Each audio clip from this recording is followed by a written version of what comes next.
Bismillahirrahmanirrahim. Assalamualaikum warahmatullahi wabarakatuh. Hello, my name is Firial Nahifa. I'm a student from Pekalongan University.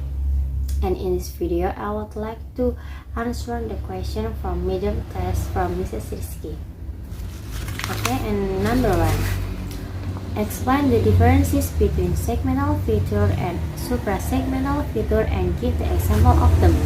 The answer: segment consists of vowel and consonant, while suprasegmental features are speech attributes that accompany consonant and vowels, but which are not limited to single sound and often extend over syllables, word, or phrases.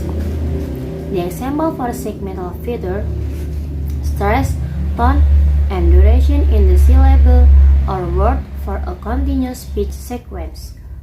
The example for suprasegmental feature: in talking to a cat, a dog, or a baby, you may adopt a particular set of suprasegmentals. Number 2. What is the differences between ingressive sound and egressive sound? The answer: the difference between aggressive and ingressive is that aggressive is a speech sound in which the air stream is created by pushing air out through the mouth or nose, while ingressive in a speech sound is which the air stream is created by drawing air in through the mouth or nose. Number 3. Explain the process of producing speech sound as complete as possible. Speech does not start in the lungs. It starts in the brain and it is then studied by psycholinguistics.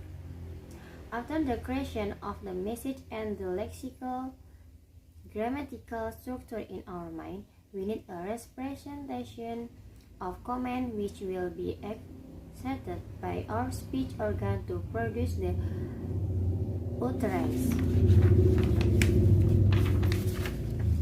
So we need a phonetic plan.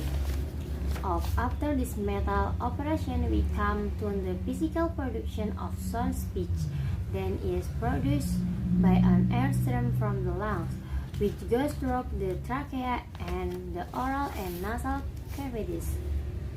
It involves first 4 processes: intonation, phonetation, oronasal process, and articulation. The intonation process is the moment when the air is expelled from the lungs. The phonation process occurs at the larynx.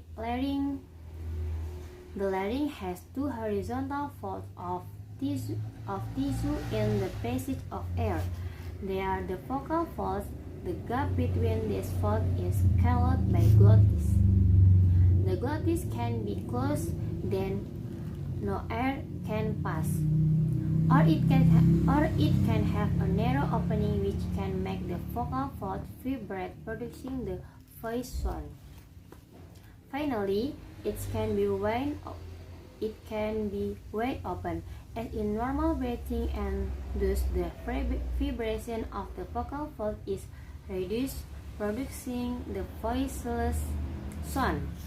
After it has gone through the larynx and the pharynx, the air can go into the nasal or the oral cavity.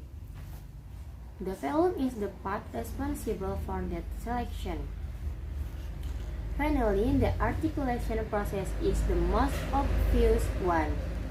It takes place in the mouth, and it is the process through which we can differentiate most speech sound. In the mouth, we can distinguish between the oral cavity, which acts as a resonator, and the articulator, which can be active or passive. Upper and lower lips, upper and lower teeth, tongue and roof of the mouth. These speech sounds are distinguished from one another in terms of the place where and the manner how they are articulated. Number 4. What is meant by stress? Explain it. Stress is a feeling of emotional or physical tension. It can come from any event or thought that makes you feel frustrated, angry or nervous. Stress is body reaction to a challenge or demand. In short bursts, stress can be positive, such as when it helps you avoid danger or meet a deadline. Number 5. Please example kinds of pitch and intonation. There are two main types of pitch as high pitch and low pitch. And there are three types of intonation as falling intonation, rising intonation, and partial or full raised intonation. Pitch refers to the highness and lowness of tone or voice. And intonation is how pitch varies in spoken language. Number 6. Please expand about orthographic writing. Orthographic in writing is the art of writing words with the proper letters according to standard usage. Number 7. A is 1, B is 1, C 2, D 2, and E 3. Okay, and that's all the answer from the midterm test from Mrs. Rizky. And see you. Wassalamualaikum warahmatullahi wabarakatuh.